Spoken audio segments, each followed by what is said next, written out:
Joe here on Birds 365 on the JAKIB Media YouTube channel. And yes, please hit that like button if you get the chance sometime today.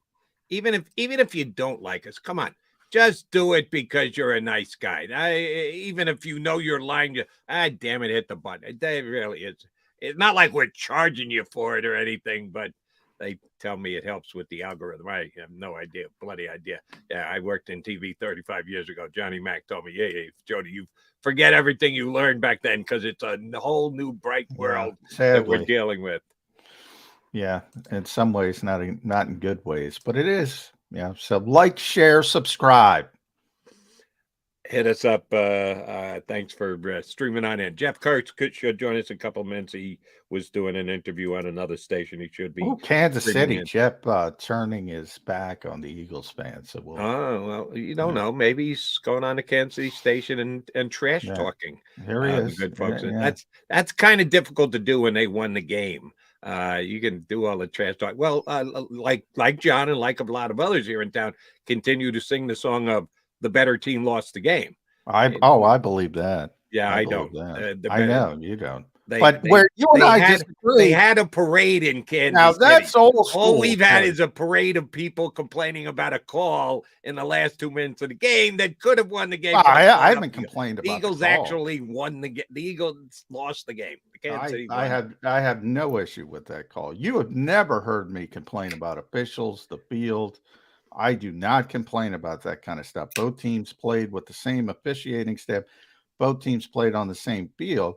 And I always bring up, you and I just fundamentally disagree. I always bring up the 16-0 Patriots. I don't care how many people tell me, well, the Giants are better because the Giants beat the Patriots. No, they were better on that day. They deserve credit for playing great 60 minutes of football. But they are not the better football team. Hi, Jeff Kerr. How are you?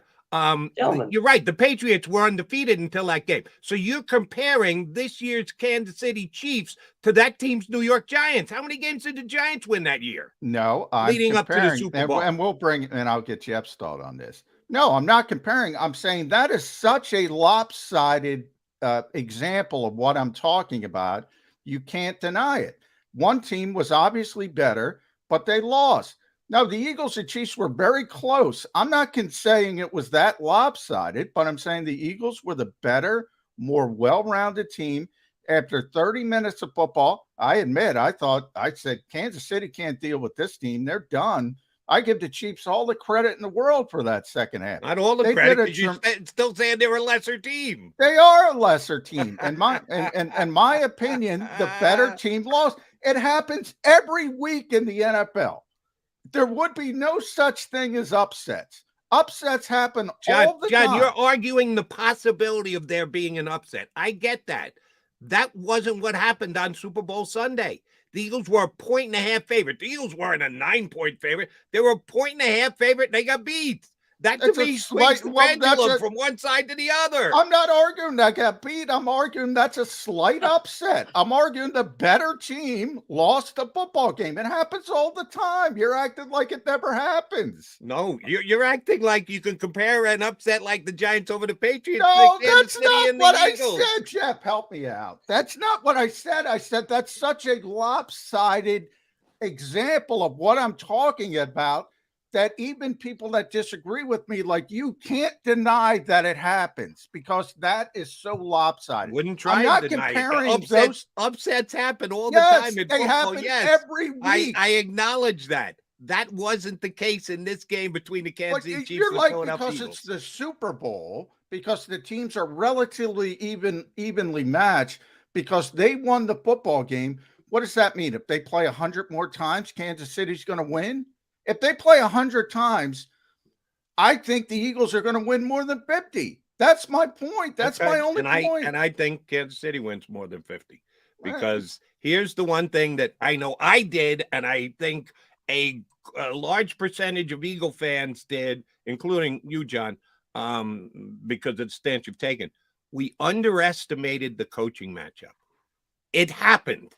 And if you tell me Jonathan Gannon would have figured it out for the second game, well, shoot, that stinks, because he didn't figure it out for the first game. Andy Reid coached circles around him. And we didn't put enough pregame emphasis on the fact that the Kansas City Chiefs were going to be able to outcoach the Eagles. That we all looked at the rosters and, Kansas City's top I heavy at the love top Andy with Reid. Mahomes and Kelsey, and then the next 6 or 7 would be Eagles. But the coaching staff had a lot to do with the outcome of that game. And the Chiefs coached rings around, circles around the I'm the Eagles. biggest Andy Reid guy on the planet. I have never underestimated Andy Reid. I said leading up to the game 100 times, 28-3, 28-3, 28-3. The one thing I know about Kansas City is they're going to be prepared. I said it probably 100 times. Nobody gives more respect for Andy Reid than me. First ballot Hall of Fame coach. I think the people in Philadelphia who don't like Andy Reid are ridiculous, are absurd. I'll give you one, McMullen. He's better than Bill Belichick. He's a better coach than Bill Belichick because I'm not going to go that far, but it's 1-2. It's 1-2. I will say that in this generation, and they're both first ballot Hall of Fame coaches, and they're both, way ahead of everybody else.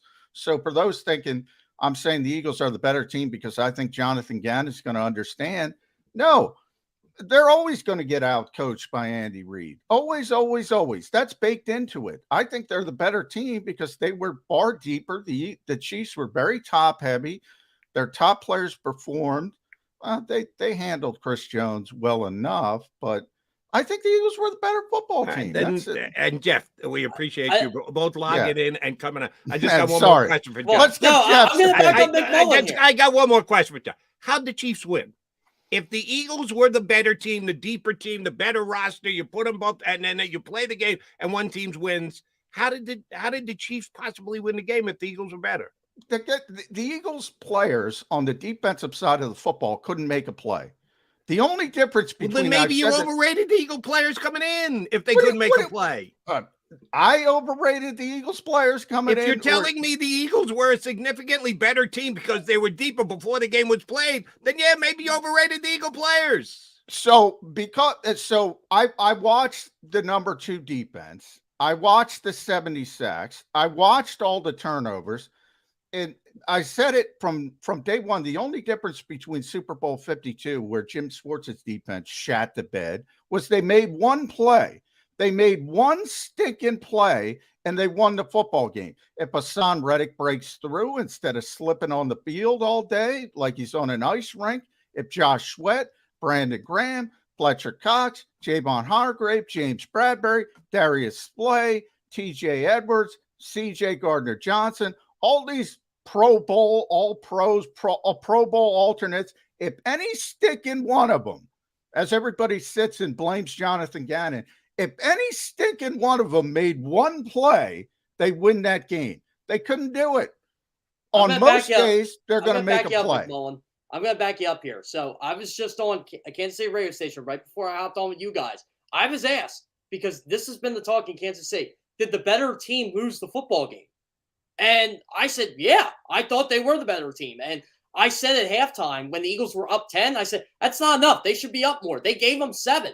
And then they gave him another 7 on the 65-yard punt return. That was the mistake. And like you said, no one on that defense made a play. And Sam Reddick just decided, I'm going to go full speed on everything instead of doing what Frank Clark admitted he did, Chris Jones admitted he did. Yeah, we're not just going to go as fast because we know the turf sucks. Yeah. If the Eagles had picked off a Patrick Mahomes pass and taken it in for a touchdown, would anybody in this town be saying, yeah, but the Chiefs kind of gave them 7 points? No, of course we took the 7 points. So because Jalen Hurts dropped the football and they picked it up, ran it into the end zone. Oh, it's a gift. It doesn't really count. It doesn't really. You're not hearing it's a gift from me. You will hear it was an unforced error. Like, it wasn't a helmet hitting the football. It wasn't somebody stripping the football. It wasn't Charles Tillman with a peanut punch. It was an unforced error. Now, if you're talking about a typical pick six, like Jalen threw against Jacksonville, yeah, I'm not. Either way, it doesn't matter. But it's fair to point out it was an unforced error. It was very uncharacteristic of Jalen Hurts. That's fair to point out. Typically doesn't do that. Look, Kansas City deserves all the credit in the world. That's where I think the debate is. I don't know why Jody McDonald McDonald all the credit in the world, except that they weren't the better team. I don't know. Seriously, I don't know why you can't understand my point and act like because somebody wins a football game on one day that they are automatically the better team. Honestly, Jody, that is silly. All right. That is I'll silly. try. And I'll upsets try. happen I'll, all I'll the I'll time. try and explain it to Jeff and see if I'm as misguided as you think I am. How big an advantage for the Super Bowl did the Philadelphia Eagles come in with? I thought they had the advantage over Kansas City's offensive line, and I thought Kansas City's offensive line was the best offensive line the Eagles faced all season. I still thought it was an advantage because of Hassan Reddick, because of Josh Sweat, Javon Hargrave, Fletcher Cox, Brandon Graham, Milton Williams, you name it. I thought it was an advantage, and I thought, just like I thought with last year's Super Bowl, I thought the Rams' defensive line was going to make that play at the end of the game that was going to stop Joe Burrow, and they did. And I thought the Eagles were going to do the same with Patrick Mahomes. And everybody wants to play in the field, fine, but they just didn't make that play. Hassan Reddick didn't make that sack. There wasn't that game-changing play like McMullen said about the Eagles defense. I thought that was the clear-cut advantage in that football game. And Kansas City, 0 sacks, put it on a blank T-shirt.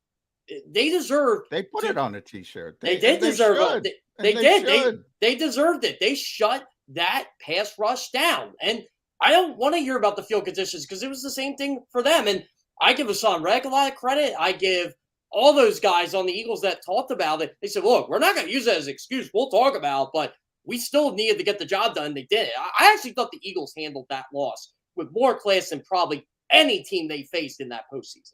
Oh, I give the Eagles a ton of credit for the way they handled the loss afterwards. But my point remains, the two teams were so evenly matched before it came in. 1.5 points. It opened up with Kansas City as the favorite and moved to the Eagles 1.5 points and stayed there. And 1.5 points is next to nothing. And I follow the betting week in and week out. That's next to nothing. That yes, the outcome of one game is enough to move it. John, I acknowledge your point of upsets happen. I get that. To me, this wasn't that great an upset, and that the outcome of the game could decide who's actually the better team. We all thought the Eagles were going to get a bunch of sacks. They didn't. Are we going to give Kansas City the credit for not allowing them to get sacks? Well, we're just going to say, the Eagles didn't make a play. I said all week on this show, Jody, Kansas City had a great offensive line. People weren't giving them credit for their offensive line. You have to remember that because I said it 15 times because people are like, oh, no. I said this offensive line, with the exception of Andrew Wiley, is pretty damn good. It's in the conversation for being the second best offensive line in football. And Andrew Wiley was helped out a little bit by the field conditions. But again, the Kansas City did a better job with that, dealing with the field conditions. I think everybody wants to default to the loss on Jonathan Gannon. I default to the loss on the players, the lack of execution, the fact that they weren't able to handle the conditions. And they have so many star players. If we run down the list right now, we can do it, and Jeff can do it, and you can do it. I guarantee you say, well, Philadelphia's better there. Philadelphia's better there. Kansas City's got the better quarterback. Let's do it. Who's got the better running game? Not who was better on one day. Who would you rather have for 17 games? Miles Sanders or Isaiah Pacheco? The Eagles running backs, would you rather have the Eagles offensive line? Eagles receivers? Kelsey's great. Goddard's great, but obviously Kansas City gets the advantage. Eagles defensive line, Eagles linebackers, Eagles secondary. Special teams, I give it to Kansas City. Coaching, I give it to Kansas City. Eagles are a better football team from top to bottom. Doesn't change because of the Super Bowl. I want to add on to this, too. This wasn't talked about enough. I'm sure you guys talked about it. Did anybody realize the Eagles allowed 6.1 yards per carry in that game? Oh, sure. They don't give a crap about the bet. What happened to that top 10 run defense they had with Ndamukong Suh and Linval Joseph showing up? They were non-existent. Isaiah Pacheco ran all over them. And then the Patrick Mahomes run, I still can't believe they let him go on that bum ankle. Yeah, I mean, they didn't play well. Here's where you and I aren't going to be able to agree on, John. You're right. You went through the list and you checked off all the ones. If this were an investment account, the advantage that the Eagles have at safety would be about 8% of your portfolio. Coach is about 30%. Quarterback is about 35%. So the Eagles, if you're just going down column by column and check them, oh, but we're better at this, better, we're better. Yeah, but the bigger portion of your portfolio is invested in quarterback and coaching. They count for that much more. You can't equate coaching to who's got the better safeties. Well, the ironic thing about that, Jody, you're right. Obviously, I wouldn't put, I think personnel is more important than coaching, but I wouldn't go that far. Where I would go is obviously quarterback. The ironic part is we're both on the same page. Look, Kansas City has the best quarterback in the world. But on one given Sunday, Jalen Hurts was better player on the field. You said it. I said it. I think we both agree with it. Eagles still lost the game. And the biggest part of that investment portfolio actually played better. Now, he turned the football over once, and that was a huge mistake. But he had one of the best Super Bowls of all time. Doesn't mean he's better than Patrick Mahomes. That's my larger scale argument. Jalen Hurts was better on one particular day. Doesn't mean he's better. Chiefs were better on one particular day. Doesn't necessarily mean they're a better football team. If they won, they deserve the credit. I really don't see where you don't understand my argument. If you would have told me Jalen Hurts had that game, if you guys would have told me Jalen Hurts had the game he had on Saturday, I would have said the Eagles won that game by 10 points. Oh, if you would have told me, Jeff, Eagles held Patrick Mahomes to 182. I said, well, when's the parade? So that's what I would have said. That, what day is the parade? Well, football's tough, man. Nobody knew coming in about the crappy field. The Chiefs did a better job. They were mic'd up. Travis Kelce's telling Kadarius Toney, who's a bit of a knucklehead, stay under control. Realize where you are. I give their leaders a lot of credit. Interestingly, to Jody's point about Andy Reid, and again, Andy Reid is a first ballot Hall of Fame coach, but everybody's like, well, Andy Reid's out scheming Jonathan Gannon. Andy Reid's doing this. Andy Reid's doing that. They didn't run the right stinking play. They weren't in the right formation on the Sky Moore touchdown. Patrick Mahomes was able to recover and get it done because the Eagles blew the coverage again, personnel. But that's scheming. They didn't run the right play. Hey, McMullen, see what happens when you blitz more than you normally do? Yeah. Well, that's where I criticize Jonathan Gannon. Everybody's talking about adjustments. Two things about adjustments, and I'll ask both you guys. And sorry, Jeff, we got to get Jeff involved. Two things about adjustments. One, when you're dominating the first half, everybody's like halftime adjustments. And halftime adjustments, Jim Schwartz told me this, they don't exist. You adjust from, series one. But even if you want to say halftime adjustments, what are they adjusting to? They dominated the first half. Let's adjust from domination. And then they fell apart in the second half. But getting by that, when you talk about the lack of adjustments, I think people don't realize they played more coverage than they did all season, and they blitzed. What was it? You're the stat guy, Jeff. It was top 3 or top 4. They were very uncharacteristic. That's where I blame Jonathan Gannon. It was the most they blitzed in any game all season. And I thought it was top 3. I didn't know it was number 1. Yeah, when I looked up stuff and I was rewatching the game, I was just like, what is he doing? Why is he doing this? This is completely different than what he does. He was another typical young coach that outsmarted himself. Yeah. I can't take that. It's, and then he doesn't give you a fair answer, even in his Cardinals press conference when he was asked. I'm sorry, you got to give us something better than that. Then why? If I was in that room and if I would ask him that, why did you blitz more? Just out of curiosity. And I think he would have given me a BS answer, but why would you do it? That wasn't your bread and butter all season long. Well, I'll give you the answer if you want it. I'll play Jonathan Gannon for you. Did you see how many times Hassan Reddick and Josh Sweat went to the ground? Our guys who were supposed to get home couldn't get home because the field sucked. So I had to figure out another way how to get a sack. So I tried. It failed, but I tried. but I couldn't get my usual pass rush because my guys were incapable of it because of the field. I guarantee you that's what Gannon would say. I think he came in with that game plan, though. I think he came in with that. Then he's an idiot. Well, How do you come in with a game plan of blitzing the quarterback who is the best in the National Football League at handling the blitz? Why would you possibly do that if you're Jonathan Gannon? Please, Johnny Mac, you can explain that one to me. Why would that be his pregame game plan? And that's the fair criticism, and that's why I said people criticize. You can criticize, but criticize the right thing. The lack of adjustments when the guy played completely different. Right. That criticism is ludicrous to me. Yeah. Now, if you want to criticize him for exactly what you said, well, then you're an idiot. I agree with you. And I like JG. That was dumb. What do you want to say? It's the extra week, the pressure, paralysis by overanalysis, whatever you want to call it.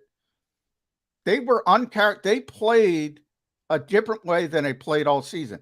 I scoff at fans who say you got to play a different way. You got to play a different way. I do. I freely admit it. I think it's silly. I think it's a dumb criticism because you practice something all year. You don't just change it. Well, they changed it. That's a good word, Jody. That was an idiot move. It was an idiot move. I agree with Jody 100% on that. I think he got baited into thinking Patrick Mahomes' high ankle sprain was a lot more serious than, just like how people got baited into thinking Jalen Hurts' shoulder wasn't as bad as they were making out to be. And they're looking at the stats saying, his deep passes, this and that. Like, no, it's better than what people think, just like Patrick Mahomes. And I'll tell you what, that halftime, Mahomes was asked about it.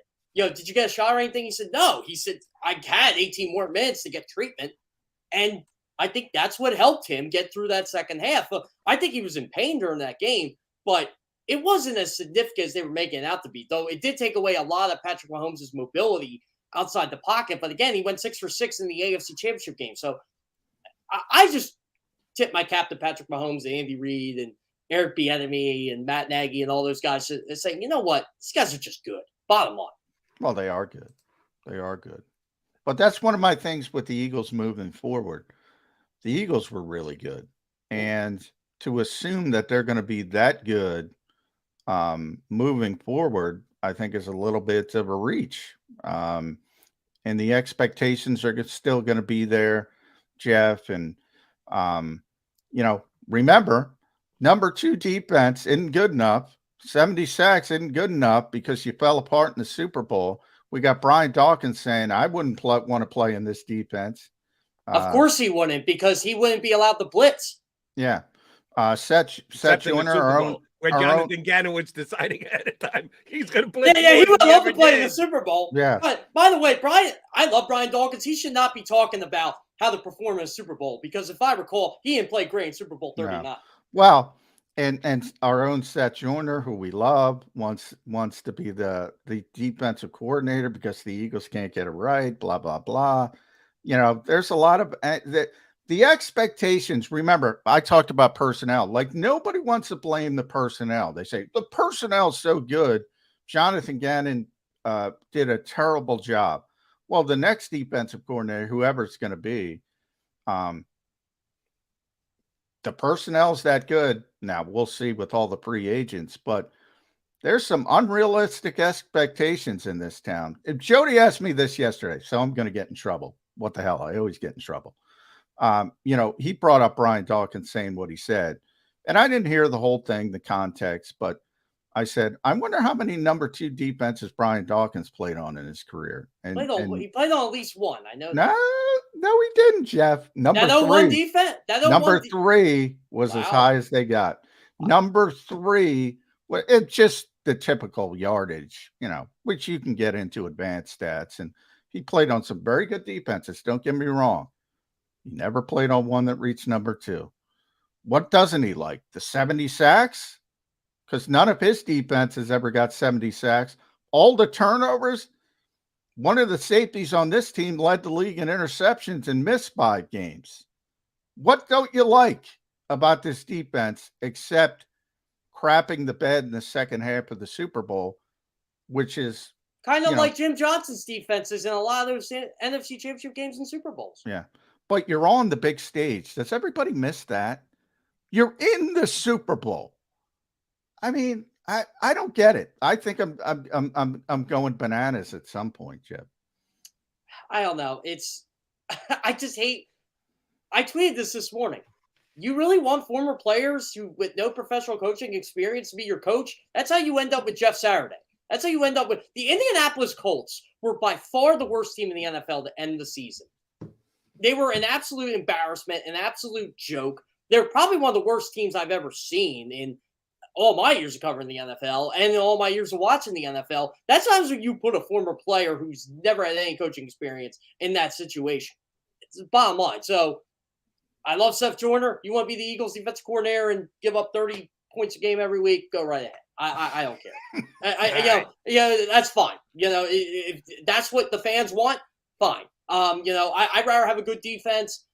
I just don't know who's going to replace Jonathan Gannon here. Like, I would love Jim Leonard. That's where I'm going to, Jeff Kerr. You got to tell me. We're down to 5 days. 5 days until the combine starts. And I know there's no rule. It's not like the Eagles are going to get fined or pay a price if they don't have a DC in place before the combine. But anybody you talk to in the NFL, you want to have your coaching staff in position. Why go to Indianapolis if you're not going to know what kind of defense you're going to play? They got to make this call in 5 days. Jeff Kerr, what's the call going to be? Who's replacing the irreplaceable Jonathan Gannon? Well, the guy I wanted probably isn't coming, and that's Jim Leonard, because I guess he's getting hip surgery with Jeremy Fowler reported, and he wasn't going to coach this year. What made you a Leonard fan? I always loved him at Wisconsin. I always thought he got the most out of players that weren't particularly good there. And TJ Edwards is a prime example of that. What do you mean? He was great. He was great at Wisconsin. But he was undrafted. TJ takes more hits than Jonathan Gannon. I like TJ Edwards, but just because you weren't drafted doesn't mean check the numbers, check the stats. He was great. He ran a slow 40 time at the combine, and that got him undrafted, which was everybody's great in college. My high school teammate was great in college. Yeah, but he was second in the Butkus voting. He was a big time. He was an All-American. I'll give you that one. But I mean, he's just getting the most out of players though that weren't exactly. I forget what TJ Edwards was in college. Was he a 3 or a 4 star? I can't remember. But I mean, you get a lot out of a player like that. That's where I was going with. You obviously know what you're talking about. So I thought Jim Leonard did a heck of a job in Wisconsin. I think his style of defense would translate to the NFL. But if it's Vance Joseph, I'm not against it. It's just, I don't know if that's a sexy name for people. Really? I think that's more sexy than Jim name. Leonard. I think people are looking at what he did in Arizona. Because people know him. Like that, and I'm sure you do, Chep. You always get fans who say, like, it's all big names. Lovie Smith. I'm like, you want to play cover too? But they know the name Lovie Smith. Vance Joseph, because he was a former head coach. What about Sean Desai? Sean, I think bits. I do too. I wrote yesterday. I think it's probably going to be Wilson, Denard, or Sean Desai, because I think they fit. I think they fit what they're doing. And if you listen to Nick, unless Nick is lying, he likes the scheme in place. And if they want to continue to scheme in place, well, you're not bringing in Vance Joseph because he's a blitz guy. He's a Wink Martindale guy. He's that type of defensive coordinator, which the fans would like, but you're completely changing your scheme unless it's the Super Bowl. This is my thing with Sean Desai. Look at Robert Quinn in 2021 and look at Robert Quinn in 2022. Wow. I think Robert might be shot physically. Oh, well, yeah, but still, though, Robert Quinn, he had that. Oh, he had a year I never Robert thought Quinn was a great pass rusher. He was a great pass rusher before he met Sean Desai. He was a great pass. I just think he's done physically. Or he needs surgery on his knee, major surgery. I think he needs surgery, too. He just didn't – when I talked to him for the Super Bowl, he just didn't sound like the same Robert Quinn. Right.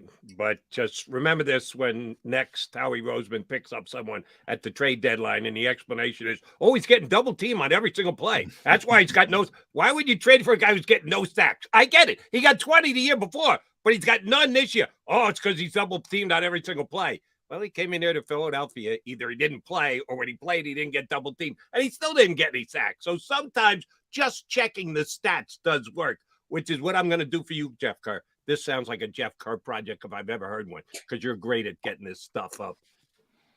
Former head coaches who go back to become coordinators, how good are they? Can you take that step backwards and re-achieve your status? Because chances are you were a good coordinator before you got the head coaching job. Then you get fired, and then now you got to go back to the grind and do it. That's what Vance Joseph is. He's a former head coach. I thought he got a little short shrift in Denver, but then again, I didn't think he was a great coach, but one more year, would it have changed anything? I don't know. But can a guy do that? Because if you're going back to what he did in Arizona the last couple of years, I wouldn't even know why they're talking to him, because he didn't wow anybody with what he did in Arizona. I don't think he had a ton of talent, but it wasn't like he was, you were just describing Jim Leonard as a guy who lifts talent up and makes them better. I don't think Vance Joseph did that in Arizona. If you want to look that up and text me the results, I'd appreciate it, Jeff Kerr. Well, Former coordinators who became head coaches who went back to being coordinators, can they do that move? I'll give you an example right now. How about Steve Spagnuolo? That's a good one. That's I right. mean, he's How had long their was Spags a head coach? What, 2 years? Yeah, it was 2 years. I think it was 2009. Yeah, it wasn't good, by the way. His record was. Oh, yeah. And then he goes back to the Giants, wins the Super Bowl, and he gets 2 more Super Bowls in Kansas. By the way, yeah, nothing. Spags, great guy. I mean, did anybody notice his defense was terrible in the Super Bowl as well? They weren't good. By the way, though, I will say this: Steve Spagnuolo did coach Kansas City to their best defense in the 4 years he's been there. Yeah, the interesting thing about Steve was I think he had 2 of the 3 worst defenses in NFL history at the time in New Orleans and with what was the other one? Giants, I guess. 2 of the 3 worst in history, and he's also succeeded at the highest level. Which kind of lends to my personnel argument. I mean, doesn't matter how good a coach, if you don't have the players. He's got 4 Super Bowls now as a coordinator. It's kind of crazy. Well, that's what I mean. And he's got 4 Super Bowls, and he's piloted some of the worst defenses in NFL history. That's my point. Yeah, so, I think he even admitted Kansas City's defense didn't play well in the Super Bowl at all. He said they had no answer for Jalen. Yeah, and few do. Few have. The 2012 Saints, look them up. That's they're terrible. One of the worst since you went to Hurts, Kerr, when is the deal getting done? I'd like it to be before Justin Herbert and Joe Burrow. Let's just put it that way. So Howie knows when Justin Herbert and Burrow getting done, and he knows he's got to get it done the week before. If you're banking on doing it as per somebody else's clock, it makes it pretty difficult to set your own. Can they get this thing done before the draft? How is this timeline going to play out? It's funny. I got my annual off-season interview with Justin Herbert, and I think it's 2 weeks we're setting it up for. And Herbert will give me some inklings about what's going on. But I kind of hope, because I'm going to ask Herbert, I'm like, I know you want to be there, but do you want him signed now, or do you want to wait for Jalen or Joe so you can get as much as you can? I want to ask you because I'm curious to hear his answer. But if I'm the Eagles, I'd say to Jalen, here's $50 million a year. Go for it. Because guess what? You're going to be a top 5 quarterback and top 10 market value in no time. Yeah, and if you go first, it'll end up being a deal. 2016 Giants, I just want to finish that. 32nd in the NFL, most passing yards in NFL history, 2nd most points in NFL history. They were a playoff team too. Yeah. 2 of the 3 worst defenses of all time. But when you talk about Jalen Hurts and the domino effect, all the free agents the Eagles have, who do you start with? Who, if I had to say 2 players, give me the 2 players, Jeff Kerr, that you have to bring back amongst all the free agents. Javon Hargrave, that'd be the first one. This is tough because I don't think he's coming back at all. But if I'm playing fantasy land here, give me James Bradbury over anybody. No CJ? Oh, I keep CJ. I just think that in reality, it's going to be CJ. Yeah. But if I'm playing fantasy football here, I would keep James Bradbury and Javon Hargrave because I think James Bradbury is going to last a little bit longer than Darius Slay is.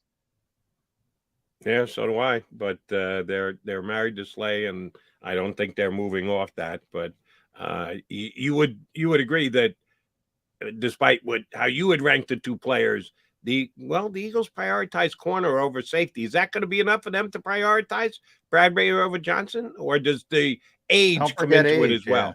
Age, yeah.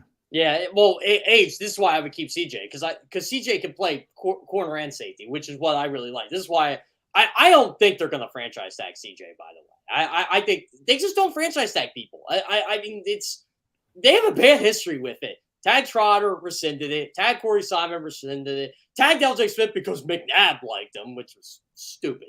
Well, they might do it as a strategy thing. Yeah. Whereas, which they could do. Yeah. That makes a lot of sense. If he plays under the franchise, that's what I said. He's not playing under the franchise tag. The Eagles are not. That Howie just doesn't believe in that. But he might use it if he can't work something out. If he's concerned there's going to be a big offer, he might use it as a strategy card. But if he comes back and plays under the franchise tag, I would be stunned. So I'll ask you both, because you talk about strategy. The franchise tag does lend itself to a pretty big strategical move.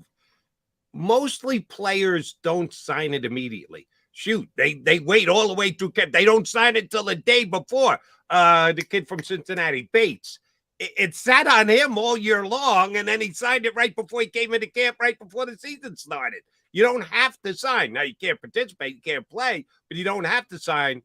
But if you don't sign and the team rescinds it, well, now you're going back out into the free agent market, but other teams have already made moves by then. So there's a strategy on the player side as well.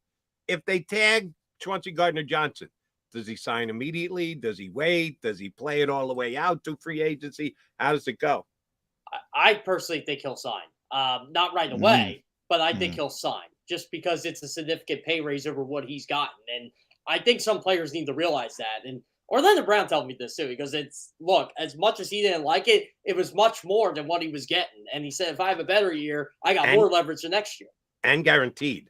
That's the good side from the player. As soon as you put your name on that paper, that entire year it's guaranteed, and it's guaranteed at a pretty good dollar. It's not long range, but it's a damn good dollar. If I'm Lamar Jackson, I'd be like, tag me, baby. Just tag me. I'm getting a significant pay raise. Yeah. Lamar's throwing a monkey wrench in some of these quarterback negotiations. That's why you got to sign Jalen, because then Lamar, it really screws up Baltimore. Baltimore should have got this done months ago. They should have. But what's the top quarterback number is 45 for the non-exclusive? I think it's 50. Yeah. By the way, I really hope the Giants pay Daniel Jones a lot of money, because I think everybody does from an Eagles standpoint. I think everybody around the league does. When I was in Kansas City, I was talking to those guys earlier today, and we're laughing about it. We're like, I wouldn't pay Daniel Jones $30 million. That one is done. Anybody who's speculating on it is wasting time. They're gonna put the you can sign him franchise tag offer on the other team and dare someone to sign him and say, yes, thank you, we'll take 2 first-round picks. Yeah, and it's only 32 and change. I guarantee you that's what's happening in New York. That's why he's changed agents, because he couldn't believe that they weren't really negotiating with him. That's exactly what they're going to do. They're going to slap the non-competitive or the competitive franchise tag on him, which means he can go sell himself on the open market. The Giants have the right to match. But if another team signs him, then they get 2 first-round picks. What team would give up 2 first-round picks for Daniel Jones? Nobody. That's what I mean. He's going to play for 32 and change next year. It's not going to be 45. He can ask for 45 all he wants. He's got no chance of getting it. I wouldn't trade Jody Mack and John McMullen for Daniel Jones. Let's just put it that way. Woo. All right, last thing, Jeff Kerr, what'd you bowl last night? Like that, Jeff. Come on. Last thing, what'd you bowl last night, Kerr? What did I have last night? I had 734 on Monday. So what did I have last night? Oh, 606. I struggled the first game, but I rebounded. 606? What were you drinking? No, I wasn't drinking last night. It happens. I had a Jalen Hurts first Jackson. Yeah, I had a Jalen Hurts Jacksonville. He had an Eagles second half day. He had a back back half of the frames. Hey, Bad day I get redemption tonight, boys. Let's just put it that way. Now, where do you bowl? Is somewhere upper? You use the same lane all the time, or do you take your game on the road? I take my game on the road on weekends. My home lane is back in my hometown. Do you got your own track, as they call it in Kingpin? That's my bowling knowledge. All comes from Kingpin. I do have my own line I play, yes, but a lot of people tend to play it. You got to throw it hard and you got to throw it fast, boys. That's how you succeed.